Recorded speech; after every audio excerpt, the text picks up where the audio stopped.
అది 1992 భారతదేశ ఆర్థిక వ్యవస్థను కుదిపేసిన భారీ స్కామ్ బయటపడింది. ఈ స్కామ్ వెనుక ఉన్న పేరు హర్షద్ మెహతా. స్టాక్ మార్కెట్లో బిగ్ బుల్గా పేరు తెచ్చుకున్నాడు.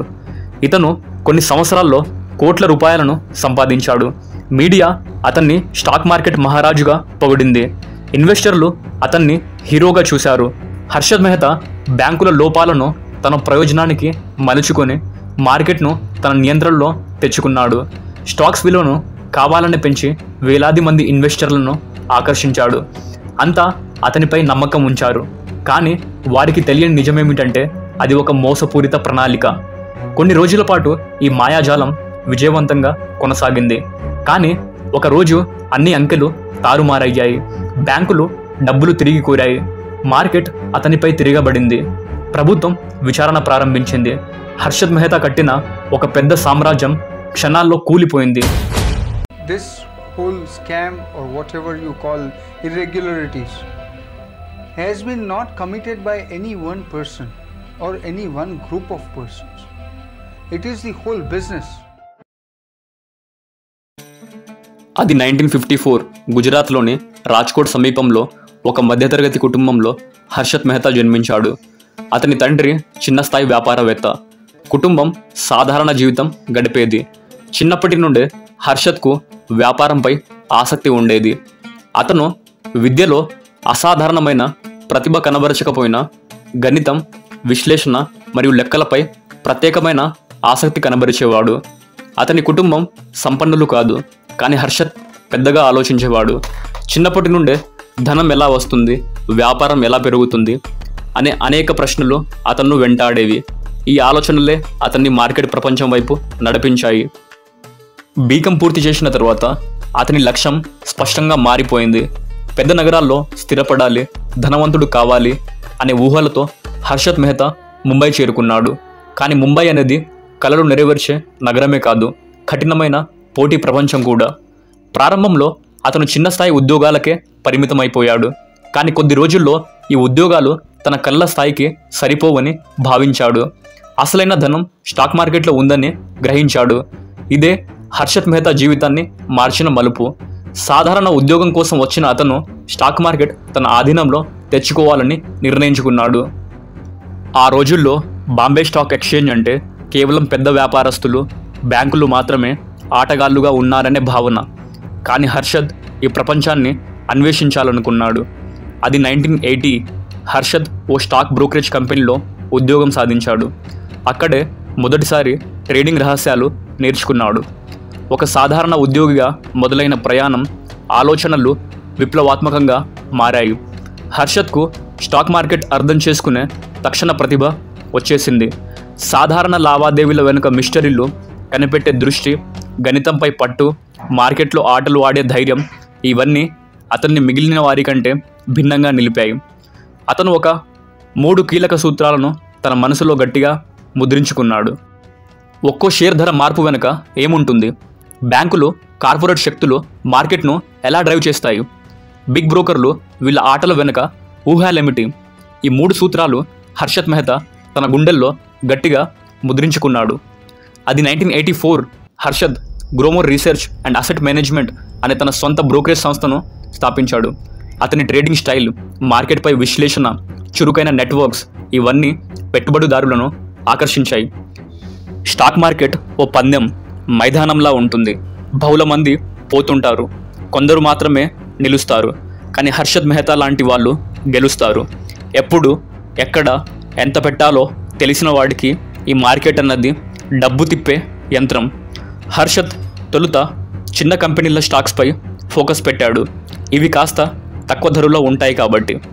అతను చేస్తూ ఉండే పని ఇవి: చిన్న స్టాక్స్ కొనుగోలు చేయడం, తన నెట్వర్క్తో ఆ స్టాక్ని ప్రచారం చేయడం, మార్కెట్లో ఆ స్టాక్స్ డిమాండ్ పెంచడం, ధర పెరిగిన తర్వాత అమ్మేసి భారీ లాభాలు పొందడం.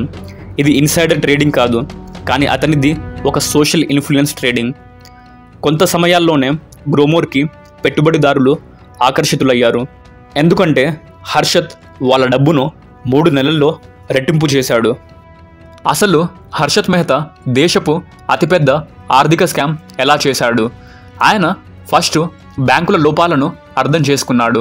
ఆ తర్వాత బ్యాంకులతో సంబంధాలు పెంచుకున్నాడు. తద్వారా ఆయన 2 లోప్-హోల్స్ మీద స్కామ్ చేయాలని నిర్ణయించుకున్నాడు. First one ready forward deals, misuse of ready forward deals, and second one fake BRS. అసలు రెడీ ఫార్వర్డ్ డీల్స్ అంటే ఏమిటి? ఇది ఒక చిన్న కాల అప్పు పద్ధతి.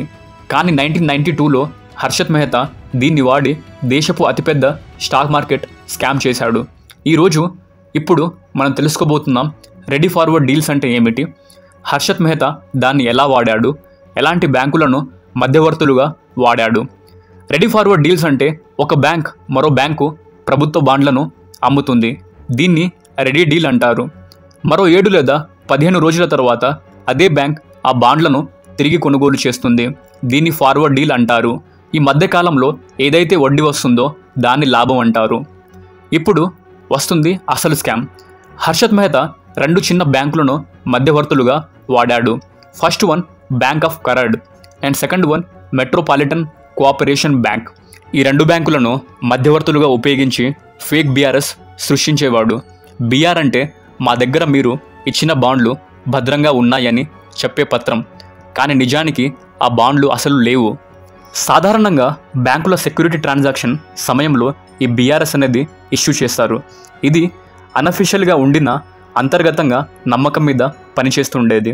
హర్షత్ ఈ బీఆర్ఎస్ను వాడుకొని ఆర్థిక వ్యవస్థలో నకిలీ డబ్బును సృష్టించాడు.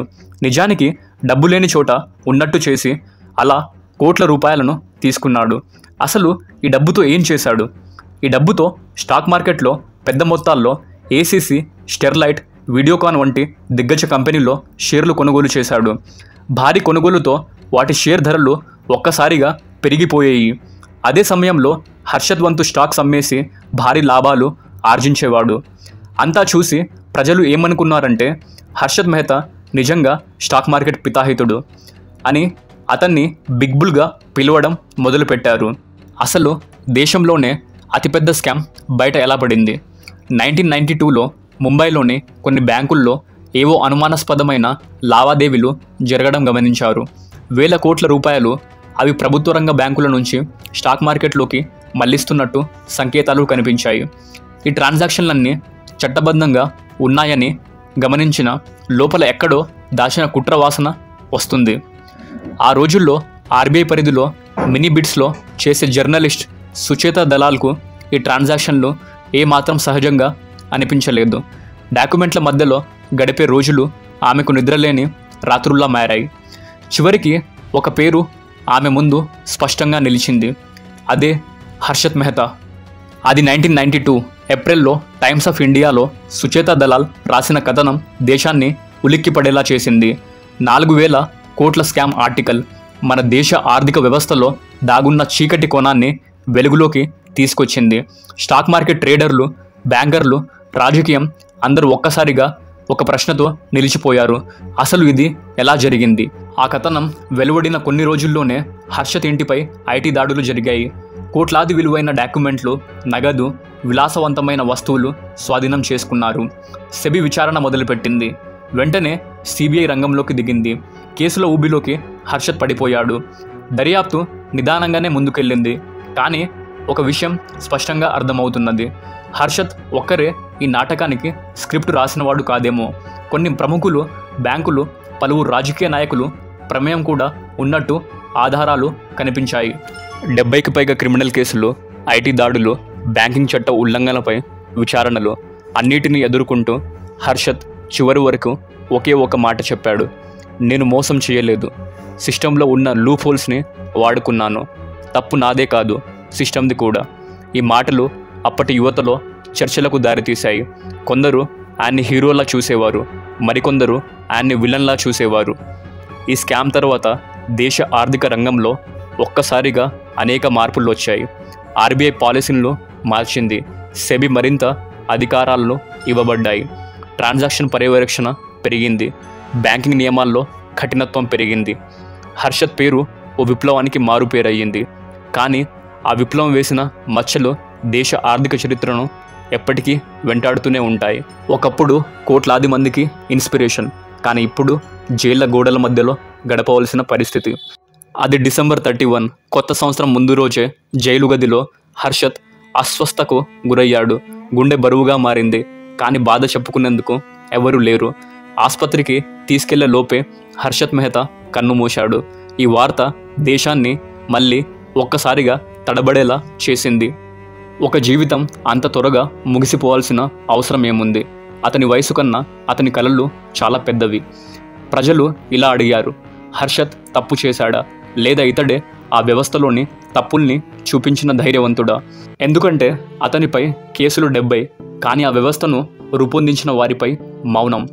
నేను ఎవరిని మోసగించలేదు, నేను సిస్టంలో ఉన్న లూప్ హోల్స్ని ఉపయోగించాను. అతని మాటలు ఇప్పటికీ మారిమోగిపోతున్నాయి. హర్షత్ మెహతా ఒక హెచ్చరిక, ఒక శక్తివంతమైన పాఠం. మరోసారి అలాంటి మానవ స్కాములు జరగకుండా వ్యవస్థను బలపరచాలన్న బాధ్యత అతని మరణంతోనే ప్రజలకు పాఠంగా మారింది.